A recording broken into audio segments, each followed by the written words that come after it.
Un coup de poignard perfide qui fait fi des liens d'amitié unissant Rabat et Tunis. La démarche hostile et étrange du président tunisien est non seulement en déphasage avec les relations bilatérales et de bon voisinage, mais frappe de plein fouet un patrimoine historique commun, immuable depuis de longues décennies.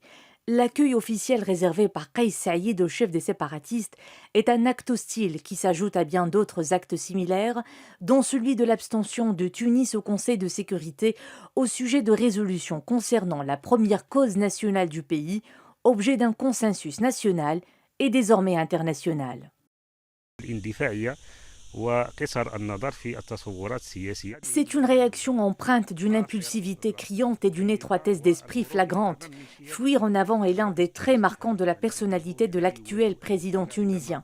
Il n'affronte jamais les problèmes ou les situations critiques. Il va même trop loin quand il décide de rappeler l'ambassadeur de la Tunisie à Rabat, juste après que Rabat ait rappelé le sien. Le président tunisien aurait pu ne pas en arriver là et éviter une crise diplomatique sans précédent entre les deux pays. Le Japon a exprimé son souhait de ne pas recevoir le chef des séparatistes du Polisario. C'est une bourde injustifiée qui heurte le peuple marocain et nuit amplement aux relations maroco-tunisiennes. En agissant de la sorte, Kais Saïed a porté beaucoup plus préjudice à ses compatriotes qu'aux Marocains.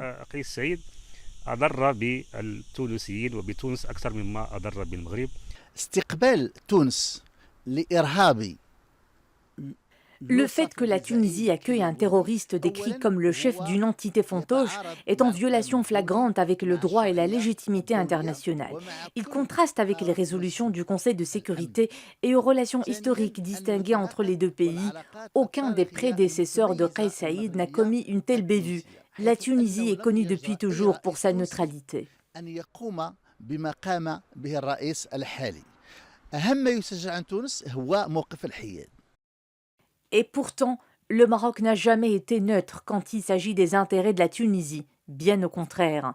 L'histoire retient les gestes nobles et loyaux que le royaume n'a eu de cesse de témoigner à ce pays maghrébin. Une solidarité naturelle, car convaincu du bien fondé de la construction maghrébine. الشعب التونسي الشقيق والذي ما زال يصفق Le peuple tunisien se souvient avec beaucoup d'admiration de la visite effectuée par Sa Majesté le roi Mohamed VI en Tunisie en 2014.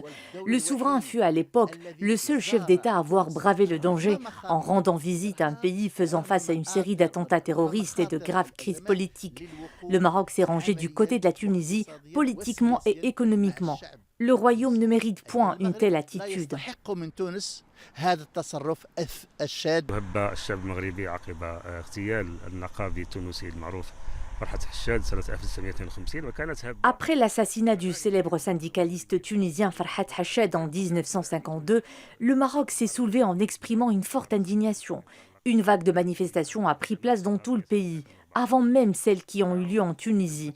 Nous gardons aussi vivace le souvenir de la visite royale en 2014 dans ce pays, au cours de laquelle le souverain a exprimé sa solidarité avec la Tunisie, en proie au terrorisme. N'oublions non plus la solidarité du royaume envers ce pays en pleine crise du Covid-19. أثناء أزمة كوفيد وهو أمر لا يخفى بأنه من شيم جلالة الملك ومن شيم المغاربة في تضامنهم مع الشعب التونسي في محنه. Un comportement incompréhensible, dont le sillage d'un contexte régional et international favorable à la marocanité du Sahara. Mais le président tunisien fait cavalier seul, il fait la sourde oreille à la voix de la légitimité qui triomphe partout. Il suffit de voir la réaction des capitales mondiales au sujet de la question de notre intégrité territoriale. Elles ont une haute considération de l'histoire millénaire du Maroc, de son poids dans le concert des nations et de sa crédibilité sur la scène internationale. Plusieurs pays à travers le globe reconnaissent successivement la légitimité de l'initiative marocaine d'autonomie. J'ai envie de dire aux Tunisiens que la Tunisie ne nuit guère aux intérêts du royaume.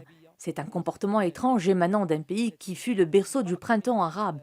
Nous, Marocains, sommes attachés à notre Sahara. Notre Sahara fait partie intégrante de notre identité. Erreur de calcul, acte mal intentionné, En tout cas, le comportement de Kais Saïed rompt avec les positions adoptées de tout temps par les chefs d'État tunisiens envers l'intégrité territoriale du Maroc, en se rangeant du côté des partisans du séparatisme et du terrorisme, dans une région où le royaume se positionne comme un acteur incontournable, comme un pays bâtisseur que rien n'arrête dans sa marche vers le développement et la prospérité.